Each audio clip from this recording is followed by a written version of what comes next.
Hi, I'm Paso Robles Mayor Steve Martin, and I've been asked by local citizens to do a short video about J20, the local measure on your ballot to authorize a small sales tax increase.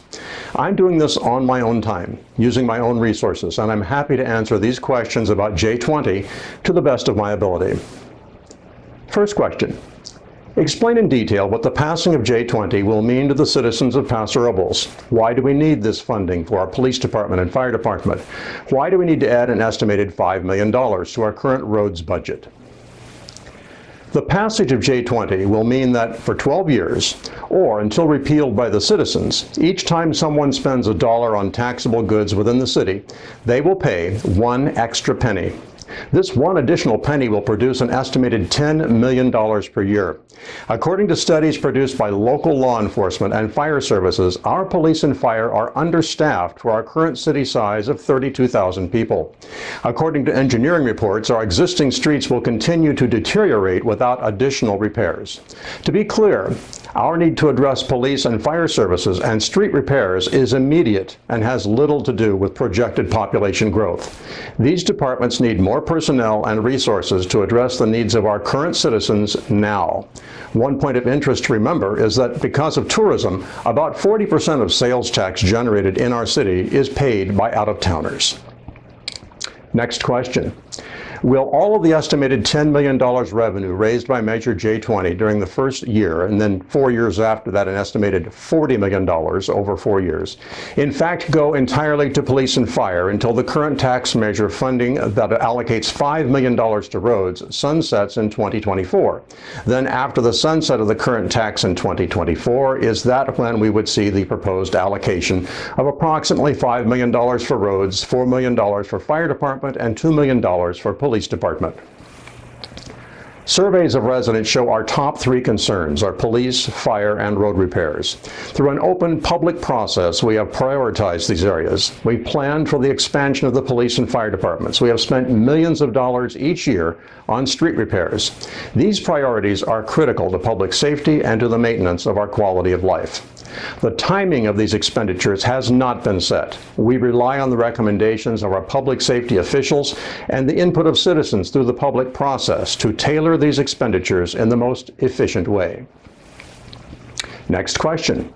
We understand there will be an oversight committee. How will that committee be compiled? Will it include completely unbiased individuals that can objectively raise concerns and push back when necessary without fear of scrutiny? And how will those committee members be chosen? Actually, the Oversight Committee has been in place for years, ever since the previous sales tax override for street repairs was passed. The committee is selected in an open application and interview process, and all of its meetings are open to the public. The council chooses some members from among those who apply. Others are appointed by organizations within our community, such as the Chamber of Commerce, and I have never experienced any reticence regarding concerns and pushback. Next question. Can you offer any solutions to help bridge the gap we are having in trust between the City Council and your constituents? How will you offer a more transparent way of getting information to your constituents moving forward? Back in the good old days, there were only a few ways to stay informed about city issues. These included public meetings, news media, and snail mail. If a citizen wanted to see a council agenda, he or she would have to physically go to the library or request printed selections from City Hall. Today, we maintain those good old methods and add real-time broadcasts of council meetings via local radio and YouTube, voicemail, email, and a website that contains all staff reports, agendas, minutes, committee members, and opt-in interest lists.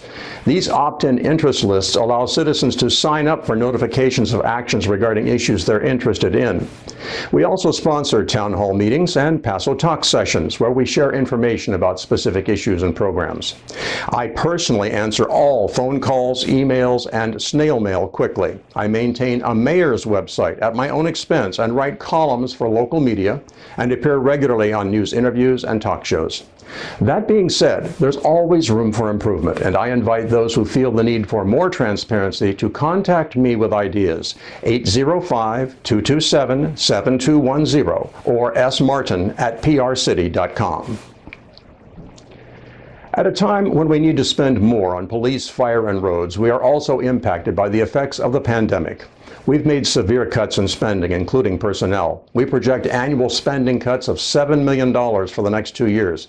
We will also use more than $5 million per year from our reserves for the next 2 years to preserve service levels as we recover from the pandemic, and we continue to investigate other cutbacks. To be clear, however, our need to address deficiencies in our police, fire, and street repair services is real, pandemic or no pandemic. As an elected official, it's my job to listen to what you want, invest your money as effectively and efficiently as possible, and always search for alternatives. As a resident of our city, it is your job to tell me what you want, tell me how you want your money invested, and when necessary, make the decision about how we create the resources to build the city you expect. Is J20 the right thing to do? Is it the only thing to do? Will tax money be spent appropriately? These are questions we all face together, and trust is a major issue.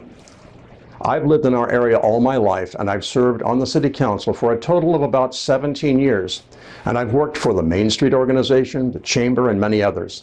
I've always strived to be accessible and responsive to you, my constituents, and my neighbors.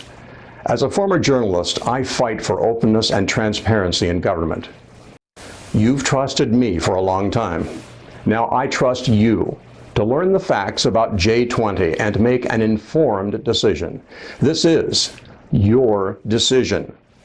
So stay informed, stay involved, stay strong, and vote, Paso Robles. Thanks for your time.